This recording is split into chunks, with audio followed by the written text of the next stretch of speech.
Hey everybody, welcome back to Prince's Friend, Exploring Music Through Prince. Today we're going to be talking about ostensibly what I'm calling the episode is what the Grammys tribute was and what it wasn't. But we're going to kind of get into the larger discussion of what a tribute is, what it should be, and was the Grammys tribute a good one? That's basically what we're doing here. But, I've already talked about a lot of my thoughts on the Grammy tribute. So instead of you guys just hearing me rehash a bunch of my thoughts, I wanted to bring in some of my friends. So I have Clint from the Purple Politicians, and I have Scott Woods, who is an amazing person all around. But I'm going to have them go ahead and tell you who they are real quick. I'm one half of the Purple Politicians. We're another Prince fan YouTube channel on YouTube, obviously. My partner, Macina, who's not here today. She's isolated in her own place. So, we try to kind of share our enthusiasm and our love for Prince through our show, give some opinion, try to have some discussions that are being had throughout the community, and we share it with you. Just type Purple Politicians on YouTube. You're going to see a corny picture of both of us standing next to each other. Click on it. I like that picture. We also have an Instagram account, New York Prince Fans, one word. So type that in there and you'll find us there too. So Scott, introduce yourself. So I'm Scott Woods. I am a writer. I'm also an event organizer. I have a nonprofit and everything that does arts organizing. But I'm mostly known as a writer, poetry and essays. I published a book of Prince essays a couple of years ago, Prince and Little Weird Black Boy Gods. And I do a lot of Prince writing on my blog, which is Scott Woods Makes List. And I just kind of jump in on the Prince thing when it occurs to me to do so. I don't have a dedicated Prince channel, but anybody who follows me for any length of time always catches up, so to speak. I don't make any secret of my love for Prince. I collect Prince art. Yeah, that's a real big thing for me. So yeah, that's kind of the short version. Okay. Well, and I want to tell everybody that there's a connection that I have with you here on this channel. Like I didn't actually engage with you or anything until maybe a year ago, because you responded to one of Darling Nisi's tweets or something, and I was like, oh hey, I like what this guy is saying, so I'm gonna follow him. But one of my very, very first videos, I think my 10th video or something I did on my entire channel, was I found Scott Makes Lists, and you did the Kanye versus Prince list. And yeah. I was like, I have to talk about this. Yeah, I saw that video way after the fact. Yeah. And I was like, oh, this is nice. I like this. We don't agree on everything, and that's fine. But I mean, that's how good conversation happens, in my opinion. Yeah, I think our thesis is the same. I think our end result. Prince was way better. Yeah. You're Well, today we are talking about tributes. So I'm going to just ask you guys for your impression of the Grammy tribute that was just aired this week. What did you guys think? Clinton, you can go first. I actually thought it was a pretty good tribute. I mean, it had its up and downs like every other tribute's going to have, because no one's going to be as good as the next person. And there's always going to be somebody that interprets a song that not everybody is going to appreciate. Overall, it was a great show. There were some kind of thumbs down that I would give on it, but we'll talk about that as we have a discussion. But overall, it was a good show. Go ahead and tell me, what was your what were the couple of highlights, a couple of lowlights? Well, let me start with the low light, because the low light really shot me. John Legends. I didn't like John Legend's vocals on it. The arrangement was great. So Sheila E., if she was involved with that, being the musical director, she did a good job with all the arrangements. But his vocals really didn't fit the song. I sat there kind of head in hand, waiting for it to end. And his side boobs and all that. But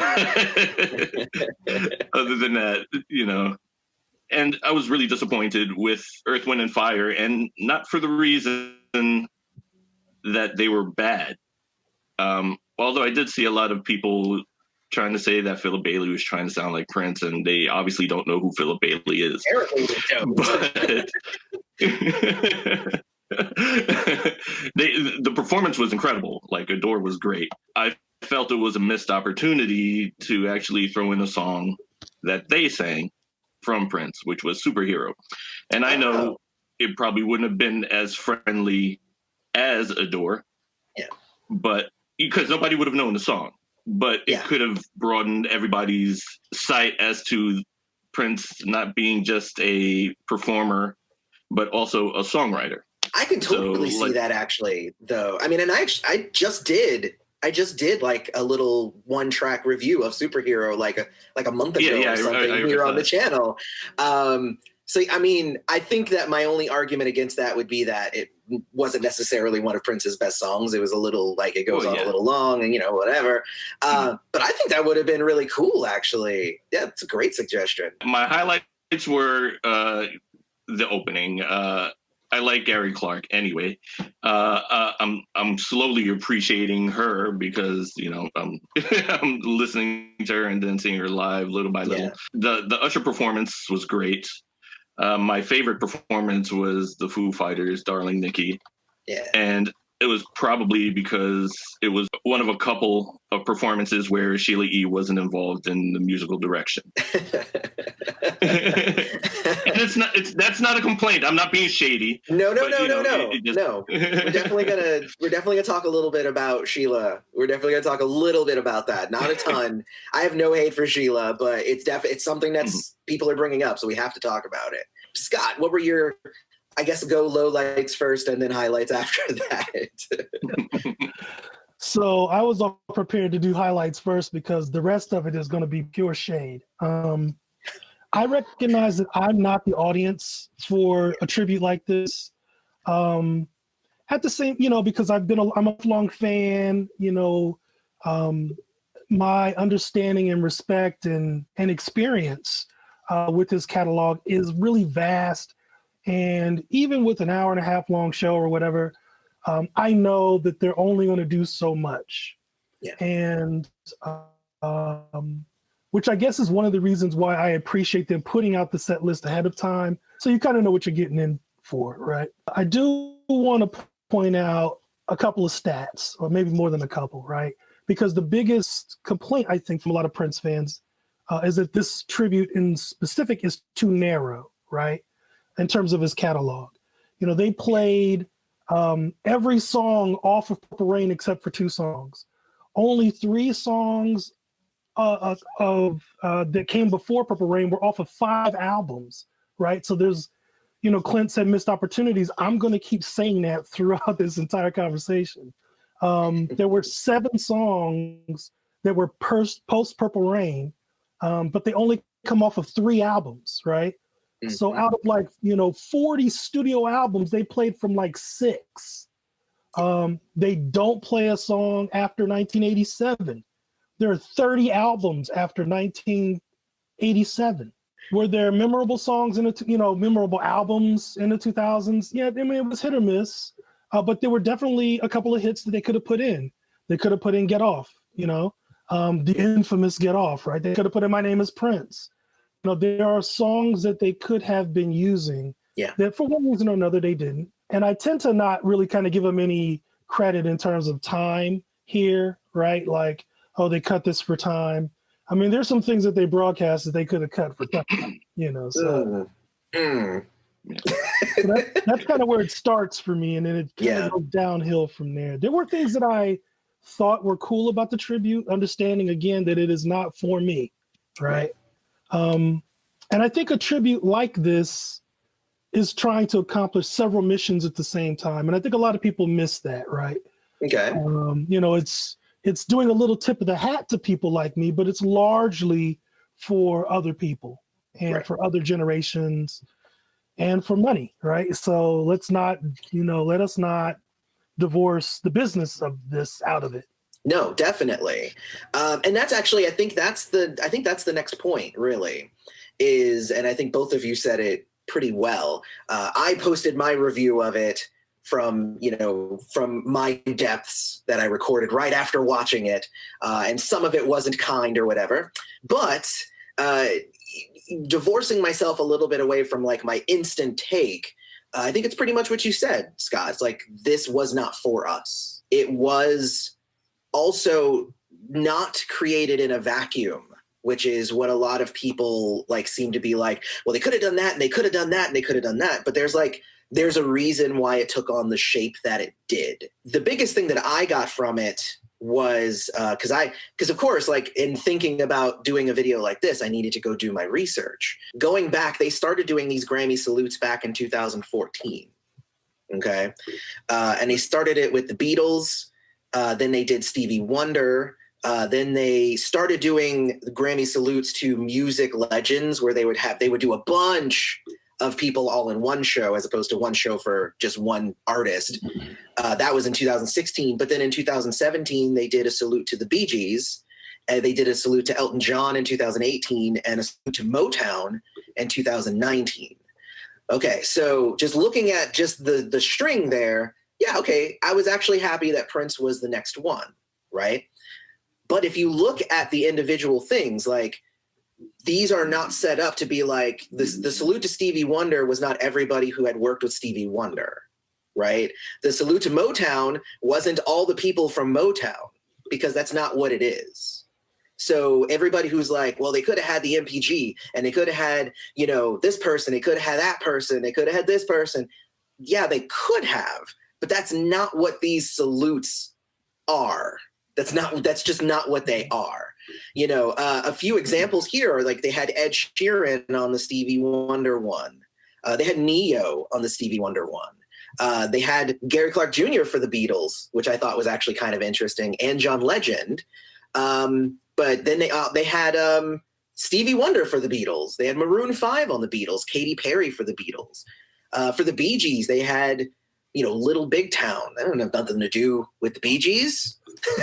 People are getting mad at like St. Vincent and stuff. And it's just like, she didn't have nothing to do with it. Does Celine Dion have anything to do with the Bee Gees? Does, Shawn Mendes have anything to do with Elton John? Because he was on his. Like, that's what kind of show this is. They're taking kind of like the Grammy winners that are known right now and pitching them somebody who they want to salute, and they get to sing a song, and it's awesome. Or not sometimes. So the thing about that, though, kind of looking through the history of these salutes and whatnot, was I noticed a lot of the same names come up. Chris Martin came up a bunch. Gary Clark Jr. came up a bunch. Stevie Wonder. Like, everybody's mad at Sheila for like, oh, Sheila got to be all over Prince stuff. Stevie Wonder has been on almost every salute to somebody. Stevie Wonder is there. The Time never misses a beat. Like, they're always there for nobody throws them any shade for being on every Prince tribute.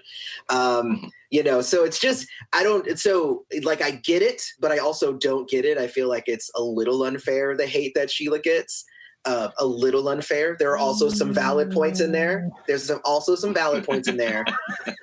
But if the question is, does she need to be on everything? No. But also, there's a lot of people who like to jump on that.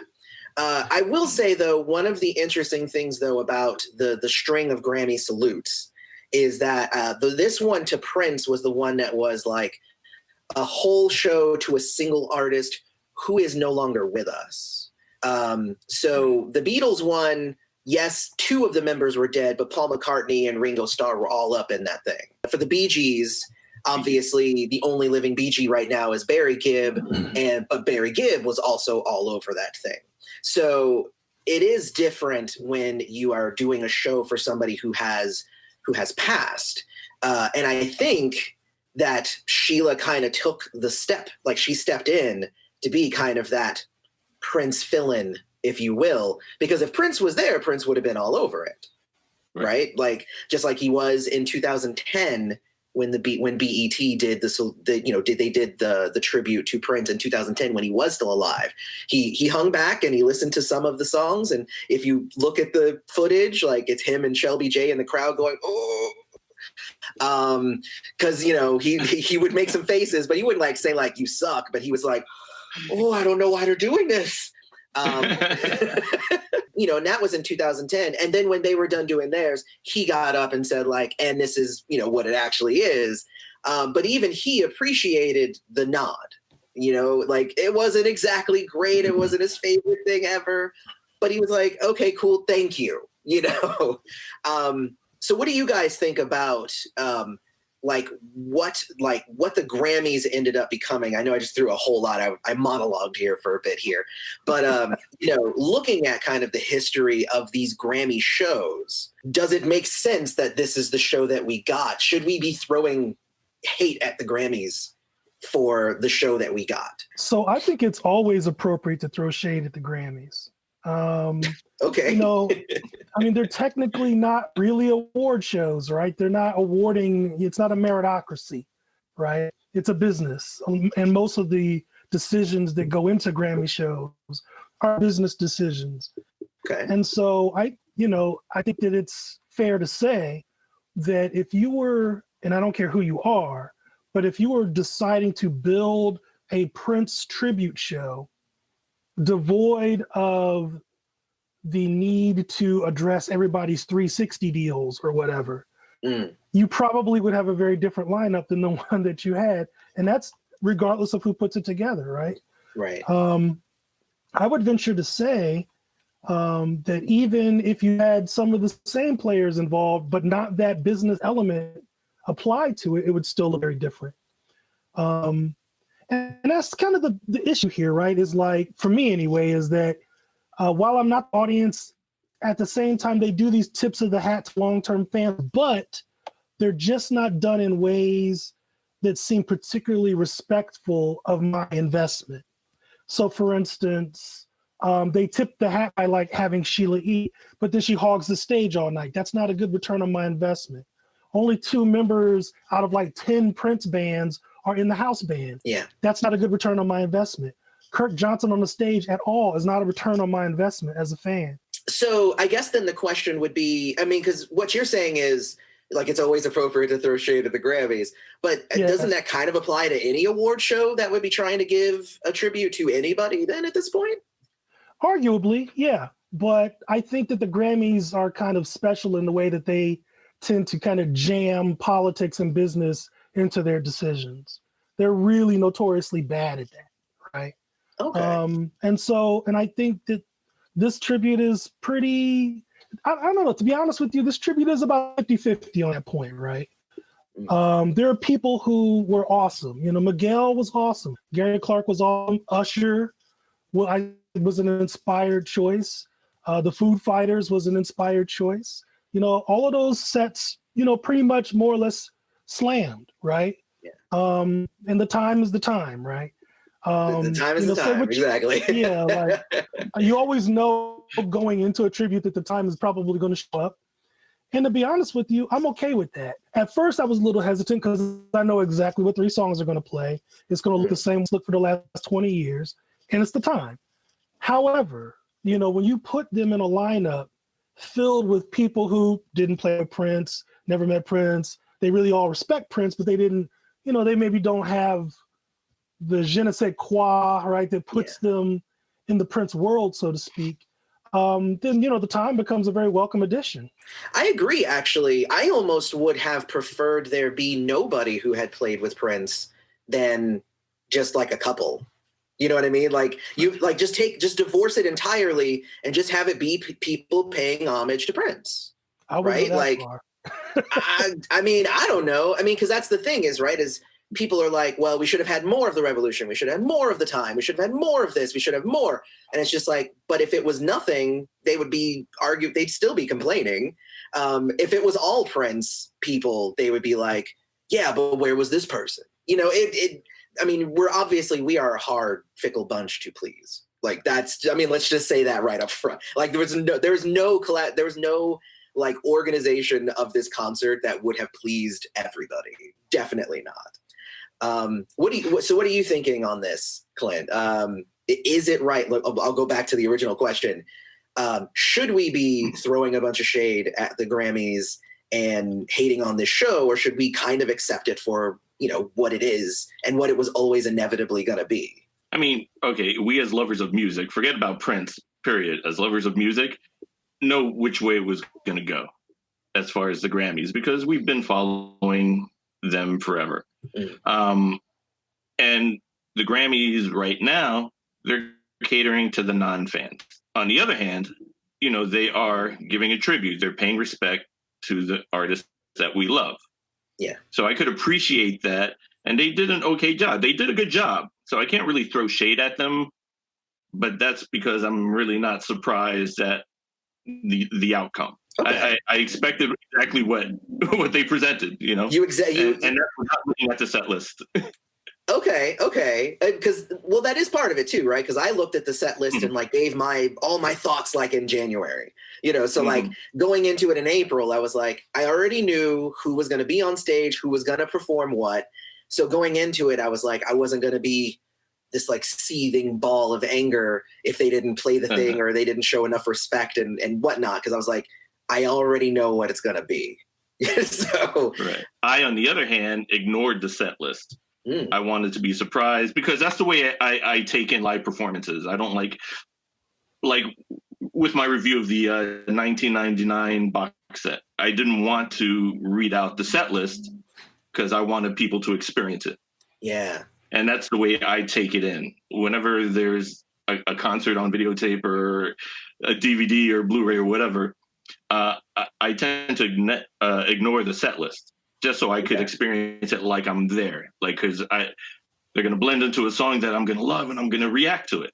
I'm going to react to it as though I was there. I mean, the show was good. I can't hate on it. But like I said, am I going to give it 100% mark? No. Probably never will on any tribute. Right. But I appreciate what they did. Let's just put it that way. That is kind of the interesting thing here, right? If you leave the Prince community and you start asking people, what did you think of the Prince tribute? Even just starting from my wife, right? I'm sitting there and I'm watching it with her and I'm like, are you enjoying this? Because I'm sitting there, I'm just like, but this isn't right and that's not right. But I just turned to her and I'm like, are you actually enjoying this? She's like, yeah, actually, it's pretty good. I like it. And I'm like, okay, this is interesting. So I started asking some of my other friends that aren't deep into Prince, but I started asking them what did you guys think? Did you guys watch it first off? And what did you think if you did? And most of the people watched some of it, but then they, had other things going on, or they watched it and really enjoyed it. Then you get to the fact that Prince's albums, there was a spike, after the tribute.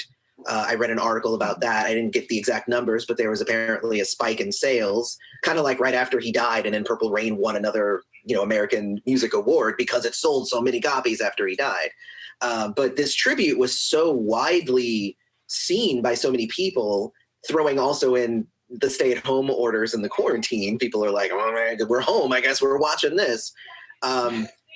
So all of that together, if the end result is that it brings in more people, I guess the question is that okay that it I guess it almost kind of alienates some of the hardcores? I'm not worried about alienating us. We'll never be alienated amongst ourselves. You know what I'm saying? Right.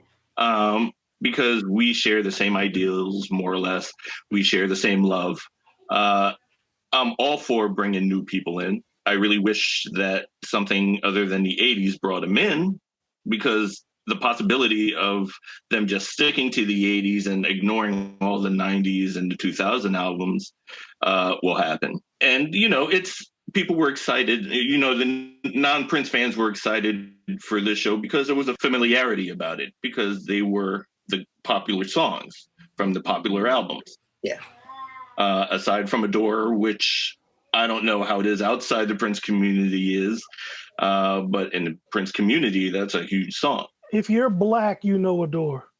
Oh, true. True. Oh, yeah, okay, yeah. I'll give you that. WBLS used to play it here, and Kiss used to play it here. So yeah, I do get it. But I don't know how many people dropped to their knees when the song came on. So because again, I'm in my bubble of Prince love, and not everybody else is. So I'm kind of stupid that way sometimes. But we all have our bubbles. It's all good. But again, as long as new people are being brought in and going, oh my God, Prince really was that good, I should buy an album, then great. I'm all for that. Like, I brought people in my group that probably weren't the biggest Prince fans, but hanging out with diehards, all of a sudden they learn to appreciate more. My wife just yesterday was like, "Did you know what Starfish and Coffee was about?" It's like, yeah, it's about like a little autistic girl. She's just like, "I didn't know that." And I'm like, if you want to know anything else, please ask. I will tell you I've been wanting you to ask these questions for years. Please. But it's funny because watching that tribute started kind of getting her gears going and like, oh, maybe I do want to hear more Prince. I want to kind of throw something on top of this too. So at the same time, while we make a case for the most popular songs and maybe not delving too far out of the mainstream or the norm, I think, we're seeing something happening right now that kind of counters that. When you see the Instagram battles that are happening right now, yeah. People are getting turned on to whole catalogs and new artists with songs that are excellent songs that they did not know. And I think that once you provide a platform, a new, large, no holds barred platform, and you have the audience all there waiting to see a thing, that is the time to, I think, maybe broaden the scope a little bit. It's a missed opportunity to me. Like, where's the jazz side of Prince? Yeah. In this, we could, there's like, 10 albums that, could in one way, shape or form fall under that rubric that are not represented here, that would have opened up maybe a whole nother aspect of the audience. You just don't really know what's going to turn people on. Yeah. And so to me, if you want to do what is essentially a Purple Rain tribute, that's fine. It'll be, entertaining, and it will be, it will always be educational to someone. Yeah. But, we're starting to talk about questions of legacy here. Mm-hmm. And while Prince's legacy is not in danger, I do think that, we are only now beginning to plant the seeds for what that may look like going forward, because while legacy is assured, what that legacy is not, right? That will be defined by fans, new and old. That'll be defined by the industry. That'll be defined by releases. And it will, in part, be defined by tributes like this. You're preaching to the choir here. I've been shouting to the rooftops that Prince is not just the 80s. Please, people, please understand this. So, I mean, I loved everything you just said. Clint, you were about to say something, though. Well, just to add to his statement now, it seems to be his legacy is going to be his pop albums.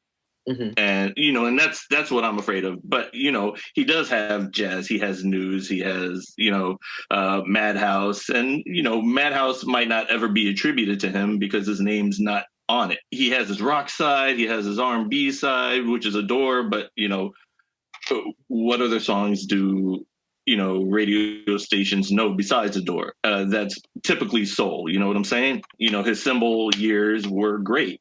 I love the freedom of it. I love the funkiness of it. Yeah. But he's never going to get appreciated. He's going to be appreciated for the business end of it, of how he was trying to get his masters back in his fight with Warner Brothers. But musically, it seems to be only us, Yeah. And that's kind of sad to me. Yeah. Well, I mean, I guess what I will say too, because I did do my research on the past Grammy salutes and whatnot, but I also tried to go and get like as much of a comprehensive list of all of like the major Prince tributes that have happened, because that's actually one of the coolest things about Prince is that when he died, it did kind of rock the music world. And there have been other people who have died, and it's like, cool, oh man, we're so sad they died. And then, a year later, nobody's really talking about it anymore. But Prince, we're still getting more tributes. We're still talking about him because he really was that big. But going back, I also noticed that there has not been a single tribute that has been, widely televised that did not heavily rely on those 80s songs. So it's not even so what I'm saying is that's not the Grammy. That's not an issue with the Grammys. They obviously had the opportunity. Right. And wasn't saying that you weren't, but a lot of people are. So what I'm saying is it is kind of a missed opportunity. And I think with every new tribute that comes out, we're hoping that somebody's going to scoop up that missed opportunity and take advantage of it. And then, but when they don't, we can't then say that they're the problem. You know what I mean? It's like, but no one else for the last 4 years has done that. So I'm going to continue waiting. I'm still waiting for it, but it hasn't happened quite yet. Well, the BET tribute came the closest with Erykah Badu singing Ballad of Dorothy Parker. Mm-hmm. I almost died because it's not a popular song. It's not a single. True. I was very surprised that song was, even sang. Still within the same album time frame that the Grammys. Yeah, it's still the 80s, that's mostly what I'm but saying. Still not quite. Yeah, but still not the typical song. I agree. So, I mean, the deeper cuts I love. Oh, yes. Yeah. If you could have put more kind of Prince alum in this Grammy show, who are you thinking you have not seen them, you would like to have seen them in this show? So I certainly wouldn't have minded a little Eric Leeds action. If you're going to be doing songs that have horns in them anyway. Yeah. To be honest with you, I know the Revolution played more than we saw. That definitely, regardless of how you feel about the 80s, they definitely should have been way more front and center, so to speak. The 2 times that we see them in the special, they're just basically a backing band. Yeah. That's unfortunate. When they could have played almost all of the song, if not all of the songs in the whole tribute by themselves. Yeah. So I will say I have gotten quite a bit of hate on this channel because I have said specifically that the Revolution was a great backup band. So and I have gotten heat for that before. But I mean it in the nicest way. They are an amazing backing band. They just are. They're really good at it. Sure. Go on though. You had a larger point to make. I didn't mean to interrupt. Sorry. No, it's all good. And while I'm certainly not suggesting that we should be bringing in just, people that Prince maybe put his hands on directly, so to speak, all the way up to the microphone. Yeah. You're right. I'm not suggesting that we should necessarily put Apollonia on the stage. I'm not suggesting, we should be putting up people who are maybe, not as talented as maybe he made them look. There was certainly, a paucity of New Power Generation members. And I get it. I mean, it's Sheila's band. Most of it is Sheila's band. Yeah. Anyway, people she's been working with for years. The minute you make her, and I don't know when we're going to talk about Sheila, but we should. But, the minute you make her the musical director, they want the band that they want, and that's cool. But again, if you want to use the singers that you're using, fine. But can we do something about, the backup? Can we do something about, bringing in some of the legacy artists, on the back end, All right, Clint. So who would you have kind of thrown in here? And then I guess then we'll go ahead and talk about Sheila. So. Well, I agree. I kind of think maybe some of the other band members should have been kind of mixed in, like a super band type of thing, because it was too much of Sheila's band. Keep Eddie M, because he was a great saxophonist and he was part of that legacy. But the addition of Eric would have been great. If any of the Revolution kind of joined in on there. Yeah. If Princess was the backup singers, things like that. It would have been cute as a super band to me, instead of Sheila E.'s band. And again, I'm not throwing shade on that, but I think it would have been great that the people that were so influenced and like genuinely influenced by him and that have worked with him were all playing together, you know? And it didn't have to be the Revolution. It didn't have to be the MPG. It could have been an amalgam of the two, or, you know, the many levels of MPGs. I get that. I mean, for me, it became abundant, and I've mentioned this now every time that I've talked about this thing. But when they were doing 1999, right, it was Sheila did the first part. That's cool. Whatever. You need a female voice to do it. They could have thrown somebody else in there, but you know what? She's there. The second part, that is normally the Des Dickerson part, normally the Larry Graham part, like that deeper voiced part, was Sheila's bassist. Right. And I don't know who Sheila's bassist is. I'm sure he's a wonderful guy and a great musician, but that was an opportunity to have somebody in there to do that second part and highlight somebody else. Like that's, as a musical director, like you could, it didn't even have to be somebody entirely different. They could have got Gary Clark Jr. in to do the second part. They could have put Beck in there, like use who you have or get somebody else in there. But that there seemed like a lost opportunity, in my opinion, in terms of just musical direction and leading the band and putting on a show that that's going to just knock everybody's socks off. So I'm not even going to preface anything going into a Sheila conversation. I kind of just want to hear what Scott has to say. So I want to preface this by saying I am an enormous Sheila E. fan. And I mean that outside of Prince, right? I was listening to Sheila E. when she was playing on George Duke records, you know, and when her album came out, Romance came out, I was like, this album smacks, right? So I'm a huge Sheila E. fan, you know, like you cannot mess with her musicianship. And she's still dope, right?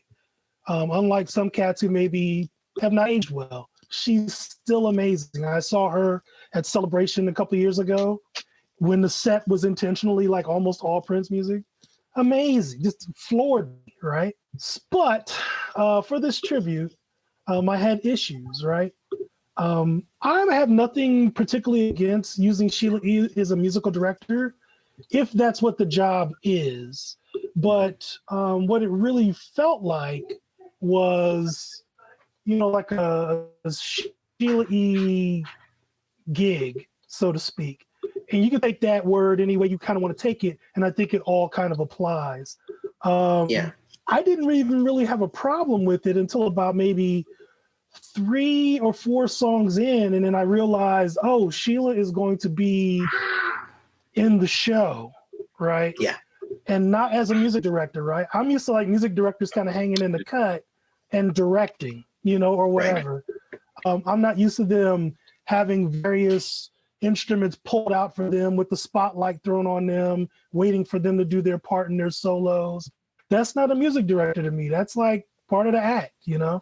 And it was I think it clicked for me during the St. Vincent part, right? Where I was like, oh, Sheila E. is really going to be, I started to feel some kind of way about her presence.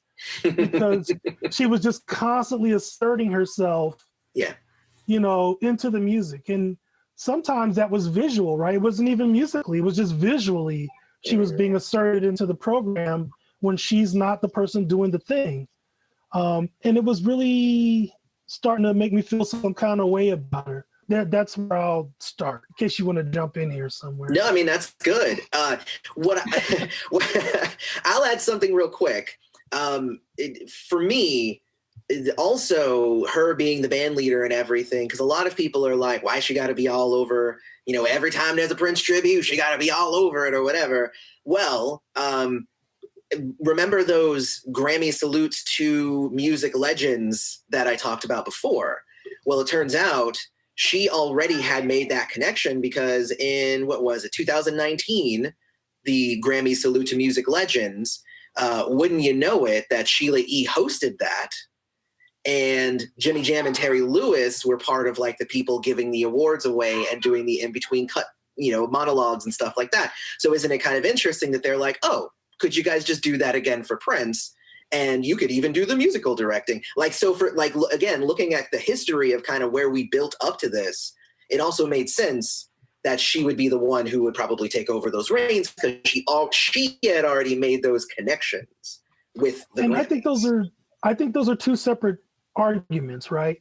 I think Sheila E. showing up in tributes is a different argument than what she did at this tribute. Okay. Right? I think it's wholly appropriate for Sheila E. to be present at a Prince tribute in any capacity almost, except for the capacity in which she acted in this one. And I will add one more thing before Clint jumps in here, because I'm sure Clint has lots to say. Watching the interviews with the people who performed at the Grammy salute, I found it very interesting because the majority of them are like, I'm really excited because I get to do this and I get to do this and I'm singing this song and here's the story about me and Prince and how he inspired me. And it's going to be really cool because Sheila's going to be there. And I would say not all of them said that, but like most of them said that. And I don't know if they were told or paid to say that, but it might have even been a thing where they even wanted her to be on stage. So what maybe giving her completely like huge benefits of all doubts, but like maybe it wasn't even the original plan for her to be all over that thing, but they wanted her to do that. Just again, I don't know nothing. I don't know it from a can of paint, as I've learned saying from Shelby J recently. But I'm hypothesizing here. Clint, you go ahead and I'm sure you have actual real information to talk about. Well, I don't know about real information, but Roy Chow, he's another famous musical director. He's done BET, and a lot of people don't know what he looks like because he's directing the music, but he's not part of the act. He'll play the keyboards, but he doesn't steal the stage. To me, it felt like Sheila E. was stealing the stage. Oh, yeah. On a normal basis, I love Sheila E., and I still love her. But this performance just seemed a little overkill, to be honest. And lately, outside of... now we're going to go with Sheila. Lately, outside of the tributes, even her live act has incorporated Prince in her two songs. That like she'll do a whole Prince set and then a couple of her songs. She seems to be taking the legacy and kind of owning it.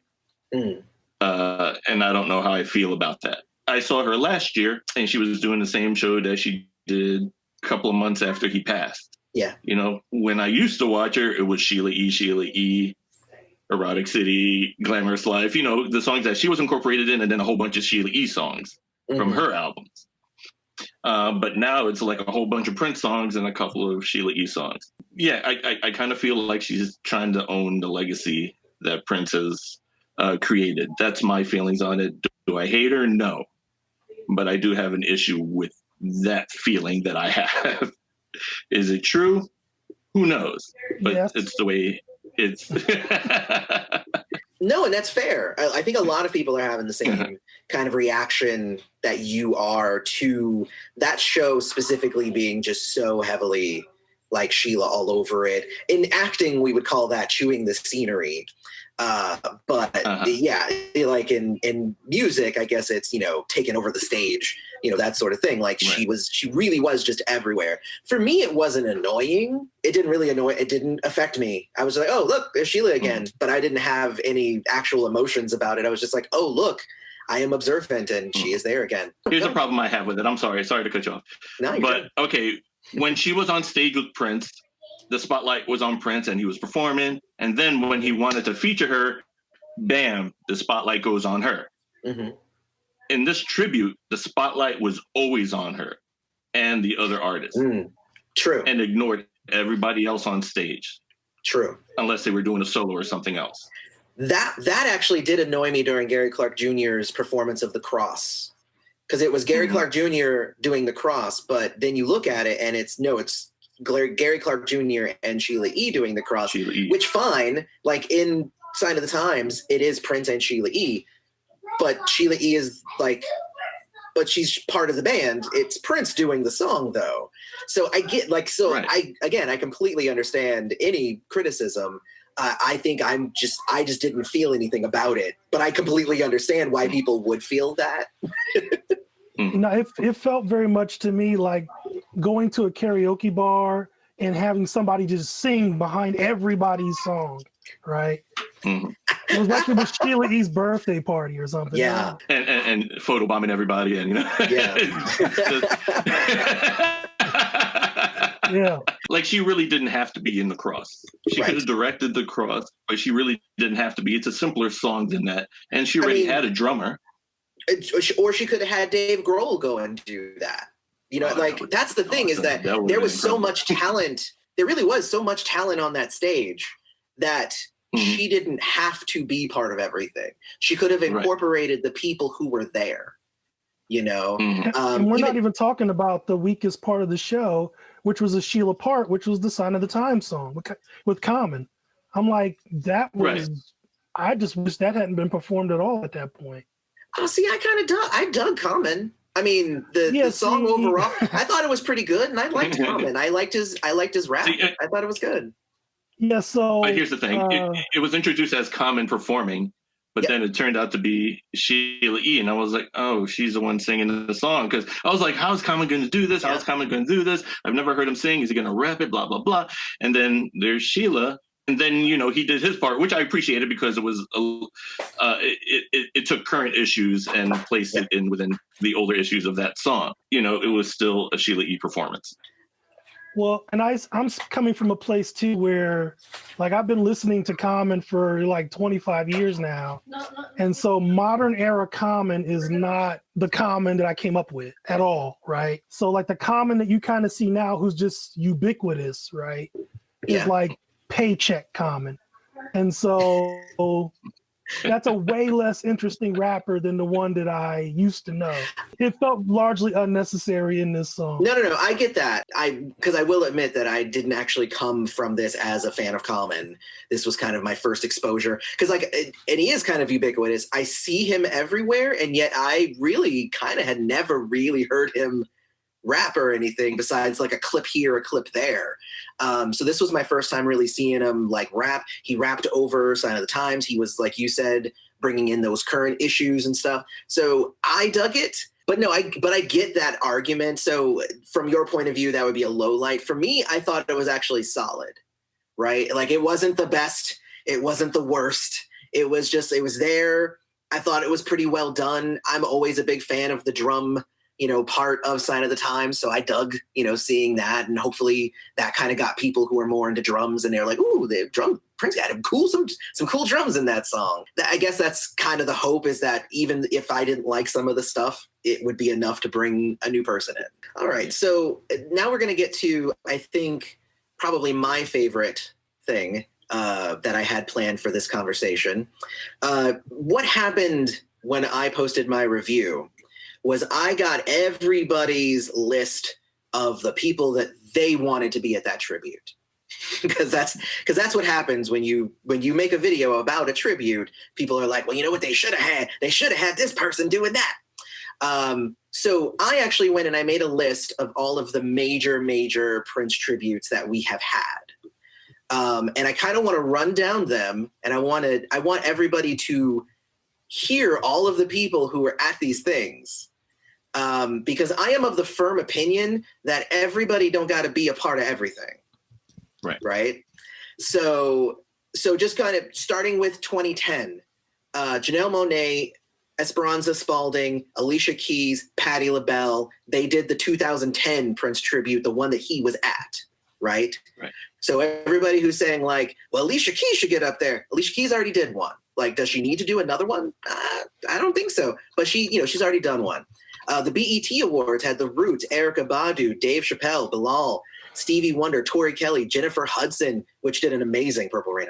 Still love that Purple Rain. Purple Rain was ridiculous. Maxwell, Janelle Monáe again, Sheila E., Liv Warfield, and Elisa Fiorillo, Maite and the Twins, Jerome, they were all there at that BET one. Madonna and Stevie Wonder got up and did, not everybody liked it, but they did one. The Revolution started their tour in 2016. from what their words are, they are doing that in Prince's honor, and they've been doing it for years. So that is them doing their tribute. They're doing their tribute every time that they do a concert. D'Angelo did the Jimmy Fallon show, did Sometimes It Snows in April. There was also in 2016 the official Prince tribute concert thrown by the estate that had Chaka Khan, Stevie Wonder, Judith Hill, the MPG, Luke James, Bilal, Tori Kelly, Jessie J, Dougie Fresh, Nicole Schlesinger for some reason, Mid Condition, More Stay in the Time, Andre Simone, Cassandra O'Neill, Liv Warfield, like a slew of people who are people are like, why weren't this person there? They did one. They did one already. In 2017, we had the Bruno Mars and the More Stay in the Time. That was when the MPG reunited and they started doing their touring to start honoring Prince. Lenny Kravitz did a tribute to Prince at the Rock and Roll Hall of Fame. And that's also Celebration 2017 that had The Revolution, the MPG, Shelby J and Liv Warfield, some of Third Eye Girl, like they were all there. And yes, the Celebration stuff isn't like widely televised. So I guess maybe there's an argument for like, well, they should be there for the televised ones. But like, there's a lot of energy going into these things, like that they're putting in 24/7.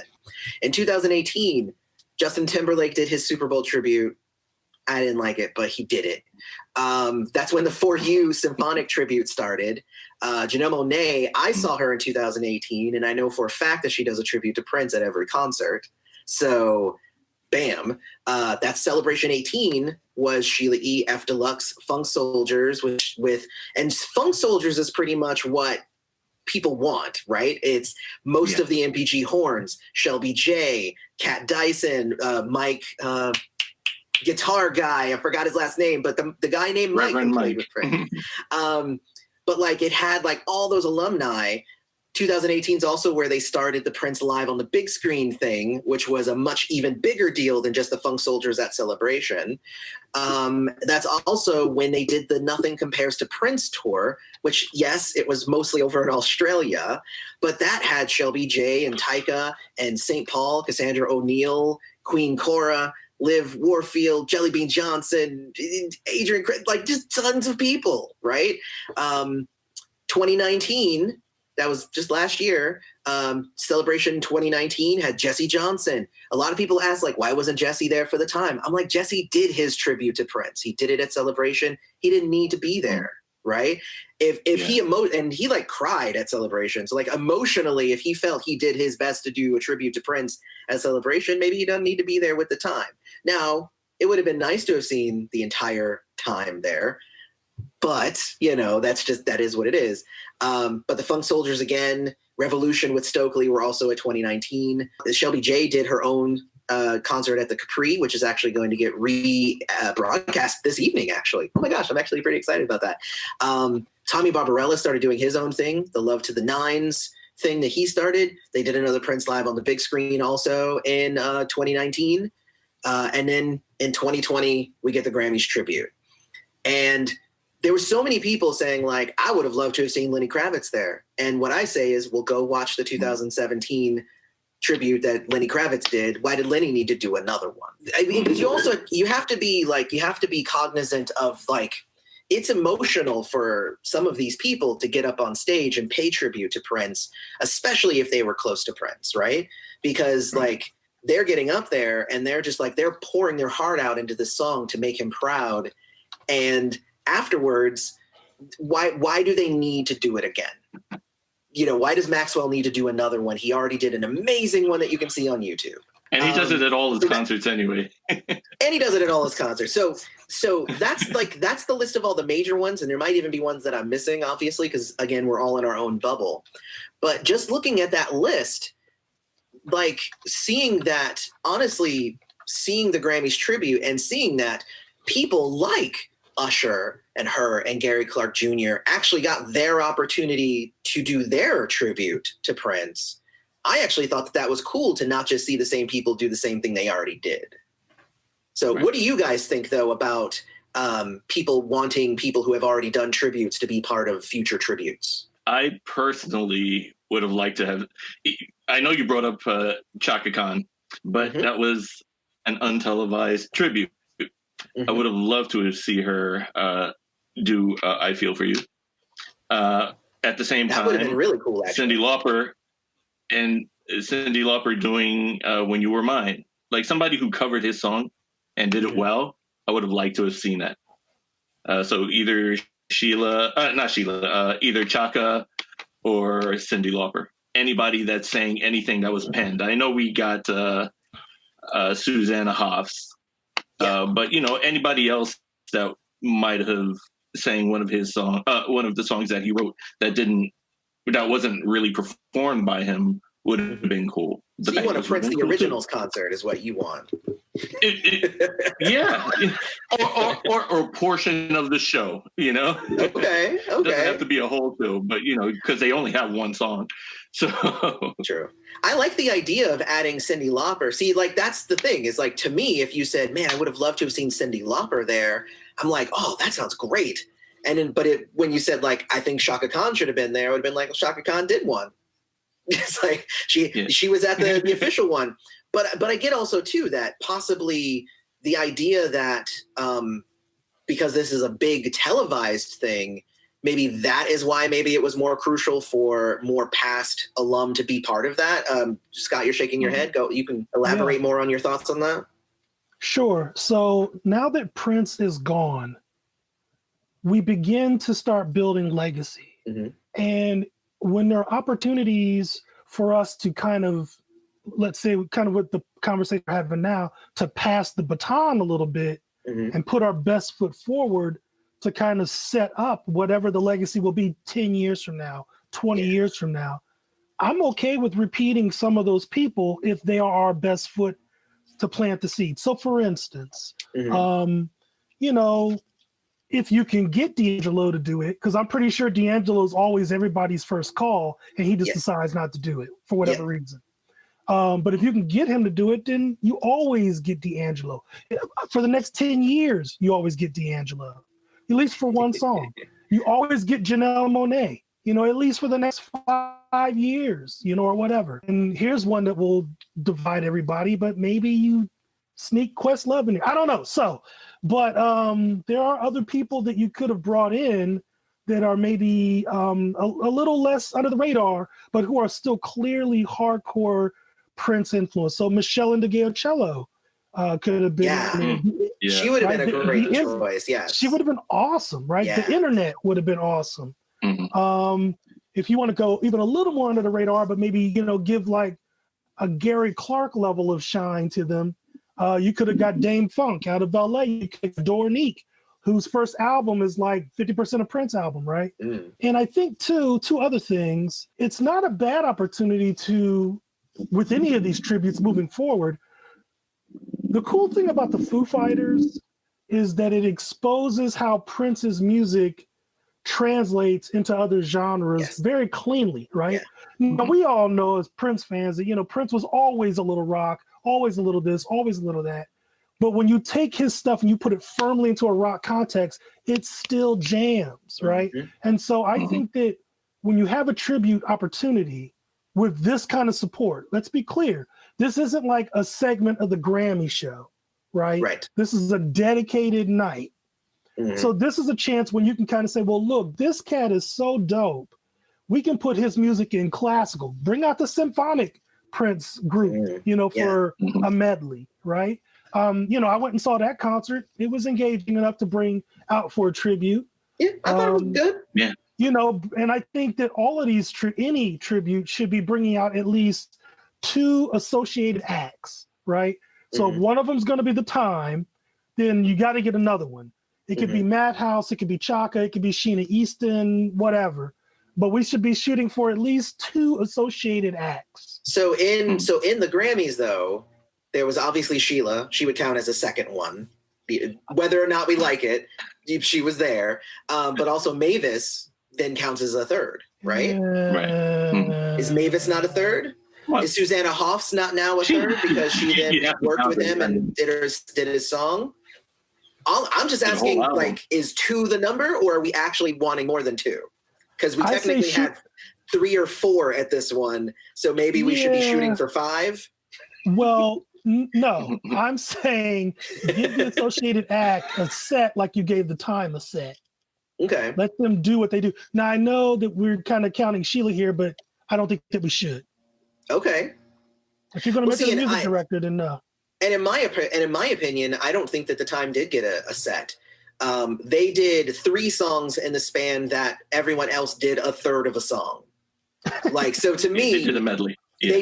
They did a super fast medley of their hits. Mm-hmm. So for me, like, that doesn't even count as a set, in my opinion, which is another reason why I said this on Michael Dean's show. I'm like, I'm telling you, they called up Jesse and they said, hey, Jesse, come out for the tribute. And he says, so you're telling me you want me to fly out there and disrupt my whole life and I'm going to be on stage for 2 minutes? Is that what you're telling me? No, thank you. I am not going to go out there. And I'm sure Jesse's just tired of Prince fans at this point. So, well, I mean, there was a lot of controversy surrounding the last celebration, and I saw his performance, and I saw, I was there. I saw his discussion about his relationship with Prince and everything. So, like, people who were there at that celebration kind of have an unfair advantage in this conversation because we kind of understand Jesse's thoughts on everything that's kind of happening. So that's why I'm looking at it like, no, Jesse wouldn't have wanted to be there. Like, no way. So I would have accepted that. So I get that aspect of it, right? So if it's televised, we do kind of want it to be bigger. I guess then the question is, if it's televised, do we need people from the last televised one to be there as well? Like a lot of people were saying, well, Bilal should be there. Well, Bilal kind of took the house down at the BET one. Like, yeah.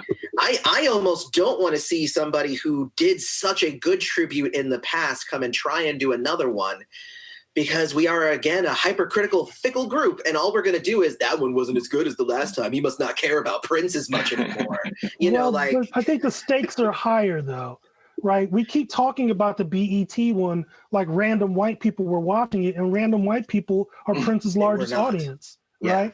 Yeah, and so a lot of the people who he's so not random. Yeah. But, I mean, so many people who watched this tribute didn't see the BET one, right? Right. And so I think that there are a couple of stellar, the stakes are much higher when you put Grammy in front of it. Yeah. That's like a forever kind of thing. That's like a legacy building thing. We can talk about celebration concerts all we want, but at the end of the day, you got to pay $1,000 to see that concert. Most people are never going to see that concert. Yeah. So, well, I mean, and technically the people at the Grammys also paid $1,000 a ticket, is from what I've heard. They paid $1,000 a ticket for that ticket. Well, and I'm never talking about who's in the room. And it was a 5-hour show. Like, it took them 5 hours to film that, which is why it feels really sloppy. So I get that side of it. And the other side of that, how I feel about it, is also, I think all of these Prince alum, like, it would be wonderful to have them have a bigger platform, a bigger stage. I think that they're only going to now have that going forward, because I am of the belief that this is probably the last Prince tribute we're going to get for a while. That's just my thought. I think we may get another one next year, like another big one next year at the 5-year mark. And then after that, we might have to wait till the 10-year mark to get one. That's just my personal thought, because then people start thinking in fives. But my thought about it is, like, if any of the people that we're talking about right now you want to support because they are part of Prince's legacy, you need to start reaching out and getting on their mailing lists, start buying their albums, start supporting them as artists. I would say, especially now that we're in a lockdown situation, where now they're in a situation where they can't even go out and perform as much. Right? They're probably doing Facebook live streams, or, they're doing YouTube where they're getting on there and singing a song. If they have Patreons, if they have GoFundMes, if they have these sorts of things, we as the community need to go and support them. Because looking at Grammys, and this was part of kind of going back to the original point that I was making before, as much as we wished that Lenny Kravitz was there, or this person was there, or that person was there, if you look at the history of these Grammy salutes, that was never going to happen. It just wasn't. right? That was why I made that point right up front, that this is the history of the Salute series. This is what we were going to get from the get-go. It was never going to be anything other than this. So if we want to support these people, we need to go and support these people ourselves as a community. That's how I see it. That's fair. So I think, again, we need to recognize as Prince fans, whether you're just kind of an old school fan or hardcore fan or, an occasional fan, a fair weather fan, I think for the most part, you just have to give up on the tributes, right? Yeah. Like the tributes aren't really going to be for you. They're not going to cover your favorite song. They're going to cover what was popular and, and it is what it is. And I think that the onus is definitely on fans to round out whatever that legacy is going to be. Yeah. We can't, the legacy can never just be what's on record, right? Because we see even now, although the releases post 2016 are improving and getting better and deeper and more expensive, while that's happening, those are still decisions largely being led by the market, right? What they believe the market will support. Yeah. And so it's going to be up to fans, it's going to be up to you, it's going to be up to me, it's going to be up to all of us to kind of find ways, creative ways, new ways to engage that catalog in a way that is compelling to people who are not like us. Yeah. The tributes are never going to be that. And so the podcast will do that. DJ sets will do that. Essays will do that. More books will do that. So something we need to keep in mind, all right, is the people who worked with Prince, who knew Prince, who were deep with Prince, especially the ones who go really far back. We are losing those people one way or the other. We're losing those people and we're losing those stories. Yeah. And we have to find better ways, deeper ways to get past that surface level Q&A thing that, the average, let's say music journalist or whatever does, or at this point, the average blogger does. They get an interview with somebody and they just kind of want to focus on Purple Rain or whatever. And we need to kind of really dig way deeper than that to kind of round out the legacy, right? For the off chance that, there's one thing that pops over here on the left that drives everybody to, I don't know, one day everybody's interested in Matt Fink or whatever, for whatever project makes that happen, right? We need to be ready for when that happens, right? Because we can't rely on whoever just found out about Prince to do that. And not to toot our horns here, I feel like the three of us are also kind of part of that. You know what I mean? On my channel, I try really hard to really highlight more of the later Prince, the Prince that not everybody knows. And I feel like I've done a pretty good job at that because, what I get a lot of the time is people go, I just got into Prince and then I found your channel and you opened my eyes up to so much more. And I'm like, every time I get one of those comments, I'm like, oh, yes, that's what I wanted to do, because I think Prince's legacy, kind of like what you said, Scott, I think Prince's legacy is strong.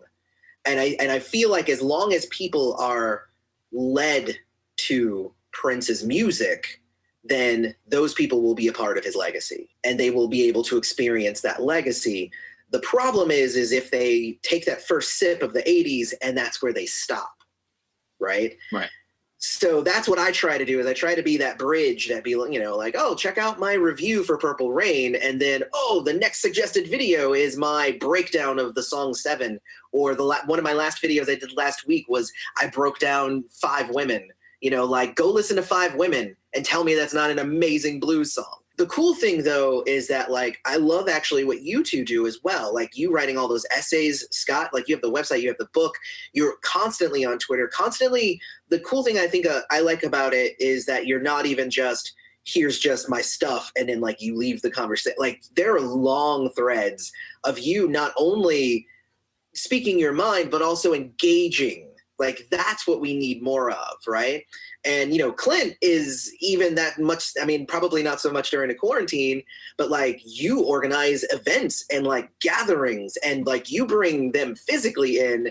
Whereas I'm a talking head on a screen, it's like I'm a talking head on the screen. And sometimes I say something that people like, but like, you're like in their face, like, come listen to this. And it's just like, that's why I love having different types of people here on the show, because I can only do so much. But like, I love being able to engage with you guys and most other people like who are all out there. And I think you are all kind of a piece of continuing, Prince's legacy going forward and really getting the word out about like how magnificent a musician this dude was. So that was a long-winded me patting you on the back while also patting myself on the back. So basically with that, I want to say thank you to you guys for doing what you do and also for being here and a part of this episode with me. So I definitely appreciate your time coming and talking with me about this Grammy tribute that people won't be talking about this a month from now, but at least we're talking about it now. And if you can, just real quick, remind everybody where they can find you guys. So I got a blog, Scott Woods Makes List. That's on WordPress, so you can go there. But I'm extremely active on Facebook and Twitter. I'm really easy to find. And there's a good chance on any given week that I'm going to say something Prince related. So, and then of course, you could just buy my book, Prince and Little Weird Black Boy Gods. I'll put a link to it in the description. Yeah, and there are two versions. There's an ebook version and a print version.